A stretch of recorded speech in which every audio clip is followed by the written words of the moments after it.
2020 में क्या 1962 वाली साजिश, ये सवाल है। लेकिन चर्चा शुरू करने से पहले इस वक्त कुछ और सवाल जो आपको हम बता दें। पहला सवाल ये, किसान आंदोलन में 1962 वाली साजिश हो रही है क्या? देश विरोध की लाल साजिश के पीछे कौन है? 2020 में 1962 वाली साजिश क्यों? एलएसी पर तैनात जवानों की रसद किसने रोकी? 1962 के युद्ध में किसने दिया चीन का साथ? ये अहम सवाल। लेकिन उसी के साथ मेरे साथ जो मेहमान जुड़े हैं उनका परिचय मैं फौरन आपसे करवा देती हूं। मेरे साथ आरपी सिंह बीजेपी के प्रवक्ता जुड़ चुके हैं, जगत सिंह चौधरी किसान नेता मेरे साथ जुड़ चुके हैं, मास्टर शिवराज सिंह किसान नेता हैं मेरे साथ जुड़ चुके हैं, मेजर जनरल एसपी सिन्हा को आप देख रहे हैं रक्षा विशेषज्ञ के तौर पर मेरे साथ इस वक्त मौजूद है, चेतन सिंह राजनीतिक विश्लेषक के तौर पर मेरे साथ हैं, कांग्रेस की तरफ झुकाव रखते हैं, कांग्रेस की विचारधारा से इत्तेफाक रखते हैं। वेरी गुड मॉर्निंग, बहुत बहुत स्वागत है आप सभी का। आरपी सिंह साहब, सबसे पहले मैं आप ही के पास आ रही हूं। कृषि मंत्री का यह कह देना 1962 वाली भाषा बोली जा रही है, किस ओर इशारा कर रहे हैं वो?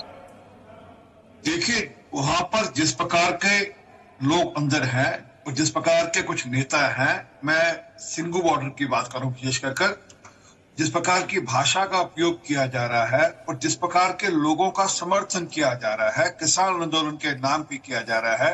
हालांकि कुछ किसान संगठनों ने अपने आप से दूरी बनाई, परंतु वो आज भी वो सब के सब लोग वहां पर है और उनकी मंशा किसानों का हित नहीं है। उनकी मंशा है हम किस प्रकार से इस देश में एक बवंडर बनाकर रखें, एक यहाँ पर लोगों में एक हड़कंप मचा कर रखें, वो है असली कारण। और वो मोदी जी के खिलाफ, देश की सत्ता के खिलाफ बनाकर रखा है।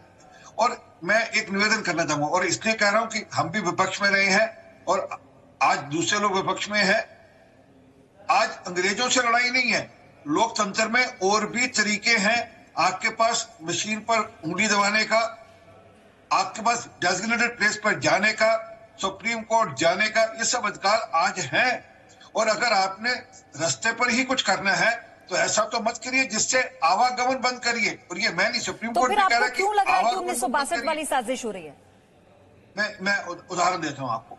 वहां पर अगर शर्जिल इमाम के पोस्टर पकड़े जाएंगे, उमर खालिद के पोस्टर पकड़े जाएंगे, वहां पर लाल झंडे के नीचे मोदी मर जा तू कहा जाएगा, अगर वहां पर ये किसान नेता, मैं अगर बोलोगे तो नाम लेकर तो जोगिंदर सिंह और दर्शन पाल जाकर वहां पर उन सब भाषा का इस्तेमाल करेंगे जो कि देश विरोधी है। मैं तो बड़ा स्पष्ट कह रहा हूं। अगर आपकी किसानों की मांग मानी है, किसानों की मांग में अगर जोड़ दिया जाएगा कि आप इन सब एलिमेंट्स को, जिनको यूएपीए एक्ट के अंतर्गत अरेस्ट किया गया है, एक अर्बन नक्सल बिरादरी को, उनको छोड़ा जाए, तो बड़ा स्पष्ट है कि इसके पीछे एजेंडा किसान आंदोलन नहीं है। मास्टर शिवराज सिंह, किसानों के हक की आवाज, किसानों की लड़ाई क्या देश विरोधी ताकतों के लिए एक प्लेटफॉर्म है उनका एजेंडा साधने के लिए? मैडम, मुझे तो समझ में नहीं आ रहा। पहले तो इस देश को हिंदू मुस्लिम में बांटा गया, इतना बड़ा जहर घोल दिया इस देश में कि हिंदू मुसलमान की शक्ल देखने को तैयार नहीं है, मुसलमान हिंदू की शक्ल देखने को तैयार नहीं है। आज देश में सहयोगी किसान और विरोधी किसान, सहयोगी किसान और विरोधी किसान, दो धड़ों में किसानों को बांटना शुरू कर दिया है। मैं जितनी ये गुणा भाग लगा रहे हैं, जितना ये सर्जिकल स्ट्राइक कर रहे हैं इस आंदोलन की, उतना किसान ने मांग क्या लिया इससे? आज गन्ना का किसान दुखी, एक साल की पेमेंट नहीं हो रही। सारे धान, मक्का, बाजरा, मूंग, दलहन, तिलहन, कपास सब लूट लिए गए एमएसपी से आधे रेट में, जबकि कानून को बने हुए 4 महीने हो गए। हमें तो कोई डॉक्टर लगा नहीं किसानों का उपचार करने आया हो। भाई, मुझे लग नहीं रहा, इनको सत्ता की भूख इतनी हो गई है कि पता नहीं जिस सरकार को हमने मैं ये जानना चाह रही हूँ आपसे, आपकी दो बातें ठीक है, आपने जो बात कही आपकी दो बातें ठीक। आपने कहा कि एक धड़ा ऐसा है किसानों का जो सरकार का पक्ष ले रहा है, एक है जिसको अभी तक संतुष्टि नहीं हुई, वो बात ठीक है। लेकिन जिस बात का आप जिक्र कर रहे हैं, सर, मेरे तो सारे सहयोगी, जितने भी मेरे मुस्लिम सहयोगी, हम तो रोज एक दूसरे की शक्ल देखते हैं, एक दूसरे को गले लगाते हैं, प्यार से बात करते हैं। लेकिन आप ये कह रहे हैं कि शर्जील इमाम के पोस्टर, सुनिए, शर्जील इमाम के पोस्टर्स लगाना, देश के प्रधानमंत्री को मर जाने के लिए वो छाती पीट कर रुदालियां वहां पर बैठी हैं, ये नारे लगाना, आप इसे जायज मान रहे हैं इस आंदोलन के बीच जिसकी आवाज जी न्यूज भी बना हुआ है? ठीक है मैडम, मैं इनका खंडन कर, सुनो मैडम, मैं इसका खंडन करता हूं, धुर विरोध करता हूं। ऐसे लोगों के खिलाफ कार्रवाई होनी चाहिए, लेकिन उसके खिलाफ भी कार्रवाई होनी चाहिए जो भाजपा का नेता यूपी बॉर्डर पर पाकिस्तान के नारे लगाते पकड़ा गया अभी 4 दिन पहले ही यूपी गेट पे जो किसान आंदोलन कर रहे थे। कोई भी कदम गाजियाबाद का जिला उपाध्यक्ष भाजपा का देश के विरोध में किसी भी कीमत पर किसी का भी स्टेटमेंट किसानों ने धुनाई की। और आ रही हूं मैं आरपी सिंह साहब, सुनोगी जब क्वेश्चन किया तो गलत प्रचार नहीं चलेगा। आ रही हूं आरपी सिंह साहब, शिवराज सिंह को पहले पूरा बोलने दीजिए, बोलिए। जी मैं ये कह रहा हूं, अभी मध्य प्रदेश के कृषि मंत्री ने गाली दी खुल के किसानों को, और पहले राधा मोहन सिंह ने 4 बार गाली दी पिछली पंचवर्षीय में किसानों को। और ये दुनिया भर के जो आंदोलनकारियों को नया नया रूप दर्शा रहे हैं। किसान मांग क्या रहा है मुझे ये समझ में नहीं आ रही। कर्ज माफी के लिए नहीं कह रहा, इनकी वेतन तनख्वाह को उसको नहीं मांग रहा। अच्छा मैं ये कहता हूं, किसान आयोग का गठन मत करो, ये बिल्कुल भी। आरपी सिंह जी भी सुन लें और भी सुन ले, जो भाजपा के अंधभक्त है वो भी सुन लें। किसान आयोग का गठन मत करो, देश में से सारे आयोग खत्म कर दो। किसान को एमएसपी मत दो। ये जो जितने भी राजनेता हैं, ये जो मोटी मोटी तनख्वाह, मैं एक बात समझ नहीं पा रही हूँ शिवराज सिंह। जगत सिंह चौधरी, मैं चाहती हूँ आप भी अब इस चर्चा में शामिल हो जाएं। पहली बात तो ये कि अभी ये जैसा अभी शिवराज सिंह कह रहे हैं कि पिछले 5 सालों से किसानों को गाली दी जा रही है, उससे पहले क्या किसानों का उद्धार हो रहा था देश में? क्या किसान अपनी फसल का पूरा जो दाम है वो ले रहा था? किसानों की आत्महत्या नहीं हो रही थी? दूसरी बात ये, क्या ये इस बिल का विरोध हो रहा है? अब तो ये समझ नहीं आता, या फिर मोदी सरकार का विरोध है या मोदी का विरोध है बिल के एवज में? मैडम जी नमस्कार। बोलिए सर। ये लोग बैठे हैं, इनका पॉलिटिकल एजेंडा कुछ भी नहीं है और मीडिया हाइप है जी। ये राजनीतिक भाषाएं बोल रहे हैं आपके चैनल पे भी बैठ के। ये समाजवादी पार्टी के नेता है, किसके नेता है? ये हिंदू मुस्लिम के नेता बनने का करने के लिए। अरे मंदिर तुम बनवा रहे हो वहां पे, तुमको पता प्रदेश कितना आगे जाएगा इससे? ये चाहते हैं देश में मंदिर ना बने। ये आईएसआई और विदेश की ताकतें हैं, इसका चक्कर में मत पड़ो, इनसे बात ही मत करो। ये यूनियन वाले लोग नहीं है, कोई आदमी यूनियन का नहीं है। किसानों का भला कोई नहीं चाहता, किसानों से क्या लेना देना इनको? ये भाषण देते हैं। वो टिकैत का आदमी भी कल मेरे को एक डिबेट में मिला था, वो नीरव मोदी की बात करता, राफेल की बात करता, तुम किसानों को मांग मान ही नहीं। इधर राजस्थान से पंजाब से खासकर Kejriwal is the man. Jagat Singh Chaudhary, समस्या कहाँ है? तो फिर उसे बताइए, मुझे ये बताइए। अगर आप भी एक प्रतिनिधि के तौर पर बैठे हैं, देखिए हम ये चाहते हैं किसानों की बात सीधे तौर पर सरकार तक पहुंचे। हमारे किसान सर्दी में बेहद मुश्किल परिस्थितियों में इस वक्त सड़कों पर हैं। तो फिर अगर ये प्रतिनिधि नहीं है तो सब अपने आप को प्रतिनिधि कह रहे हैं, तो फिर बात बनेगी कैसे? फिर वो कमेटी जिसको सुप्रीम कोर्ट चाहती है कि सरकार और किसानों के सदस्य उसमें जुड़े, प्रतिनिधि जुड़े, तो फिर वहां जाएगा कौन बात करने? मैं लेके जाऊंगा इनको अपने साथ में, मैं लेके जाता हूं इनको। मेरे सामने मास्टर जी बैठे हैं। अगर मास्टर जी कह रहे हैं पहले एमएसपी की बात कर रहे थे, आज राजनीतिक बातें करने लगे। नहीं आज राजनीति की बातें कर रहे, इसको शर्म नहीं आ रही? मोदी जी का नाम लेते हैं इनको बेशरम लोग बात कर रहे हो चैनल पे बैठ के। ये बेशरम लोग हैं। केजरीवाल ने बर्बाद कर दी दिल्ली। केजरीवाल गोली मारो, केजरीवाल है।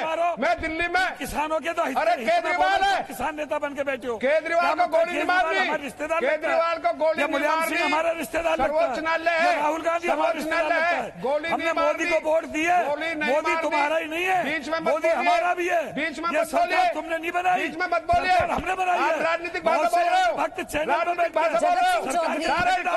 शिवराज सिंह, जगत सिंह चौधरी, शिवराज सरकार के सिंह, ठेकेदार बन रहे हैं। देखिए आप लोगों को आपके वो साथी किसान भी सुन रहे हैं। आप दोनों सुनिए मेरी बात सर, दोनों सुनिए, शांति से सुनिए। सुबह सुबह का समय है, इतना भड़कने की जरूरत नहीं है, चर्चा कीजिए। आप दोनों के जो सहयोगी किसान इस वक्त बैठे हैं, आप लोगों के साथी हमारे किसान, वो भी सुन रहे हैं। कम से कम उनके अंदर जो भ्रम की स्थिति पहले से बनी हुई है, वो खुद नहीं समझ पा रहे कि उनका नेता कौन है, वो खुद नहीं समझ पा रहे उनके प्रतिनिधि कैसे उनके पक्ष को रख रहे हैं। तो आप लोगों को नहीं लगता कि इसको राजनीतिक हित से ऊपर उठकर सरल बनाने की जरूरत है? चेतन सिंह, इसी का फायदा उठाया जा रहा है क्या? इसी का फायदा उठाया जा रहा है?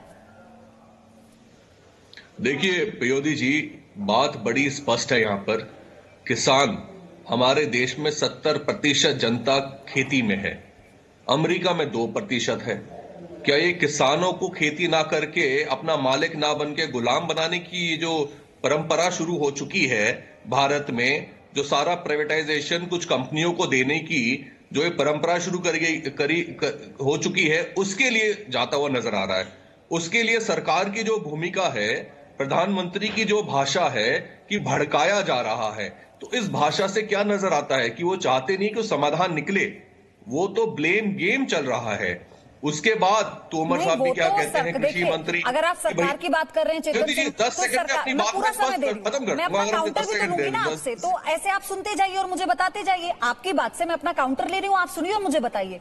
भाई सरकार ने तो एक बार भी नहीं कहा कि हम बात नहीं सुनेंगे। 6 दौर की बातचीत हो चुकी है, अब सुप्रीम कोर्ट का हस्ताक्षर हो चुका है, लगातार किसानों को न्योता भी दिया जा रहा है। अगर कोई कंफ्यूजन है तो वो सरकार और किसानों के बीच में है, वो उस बात को सुलझाएंगे। बहुत बढ़िया। अच्छा, अब मैं इसका आपको जवाब दे देता हूं। देखिए, आपने सरकार ने बोला कि बातचीत 6 दौर की 8 दौर की बातचीतें हो चुकी हैं। देखिए, ऐसे भी हमारे प्रधानमंत्री हुए हैं जिनको रात में 2 बजे बोला कि किसानों की समस्या, और वो रात में उठ के किसानों के बीच में चले गए।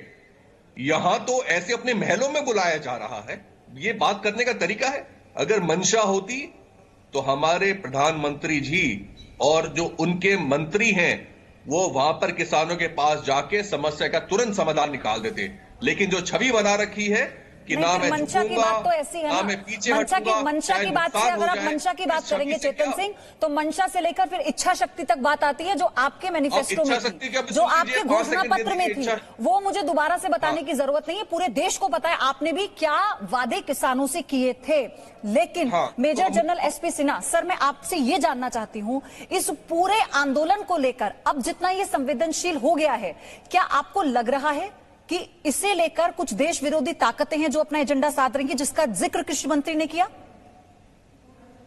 कि पहली बात तो मैं कहना चाहता हूं कि यदि देश के अंदर अशांति है तो बॉर्डर की सुरक्षा प्रभावित होती है, उस पर बुरा असर पड़ता है, पहली बात।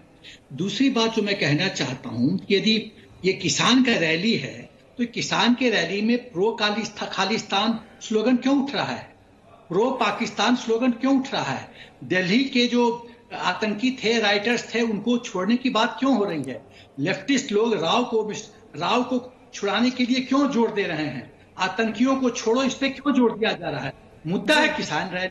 आप आ गए खालिस्तान पे, आप आ गए पाकिस्तान पे, फिर कनाडा के सिक्स हैं, वो प्रधानमंत्री ट्रूडो को दबाव डालते हैं कि आप मुंह खोलो। वो वोट बैंक के पॉलिटिक्स में मुंह खोलना शुरू करता है कि हिंदुस्तान में फार्मर्स की रैली, वो बहुत फार्मर्स किसान का बहुत बड़ा बुरा हो रहा है। तो सवाल ये पैदा होता है कि विदेशी ताकतें क्यों जुड़ गई हैं? देखिए, ये पूरे सुरक्षा के दृष्टिकोण से मैं कुछ बिंदुओं पर टिप्पणी करना चाहता हूं। पहला है पाकिस्तान एंगल, दूसरा है खालिस्तान एंगल, तीसरा है कनाडा एंगल, चौथा है फंडिंग एंगल, और पांचवा है देश के अंदर कुछ पॉलिटिकल पार्टीज का एंगल। देखिए, पाकिस्तान जब से बांग्लादेश टूटा पाकिस्तान से, पाकिस्तान के ऑफिसर्स को कोटा में कुरान पे शपथ दिया जाता है कि हिंदुस्तान के टुकड़े करेंगे, और खालिस्तान पहला प्रयास में वो खालिस्तान में के परिप्रेक्ष्य में सफल नहीं हुए थे पंजाब में, वो फिर से उसको रिवाइव करना चाहते हैं खालिस्तान को समझ सके।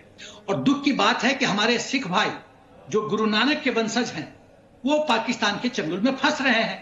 मैं गारंटी देना चाहता हूं कि आप अपने गुरु नानक को फॉलो करो, अपने गुरु को फॉलो करो। आप पाकिस्तान को फॉलो कर रहे हो, आप अपने गुरु का त्याग कर रहे हो, कैसे सिख हो?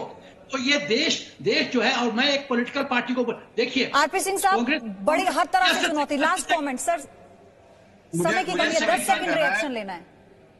एक जनरल साहब, मुझे इतना कहना है कि अभी हमारे चेतन साहब कह रहे थे कि किसी बड़े मल्टीनेशनल्स की बात करते हैं।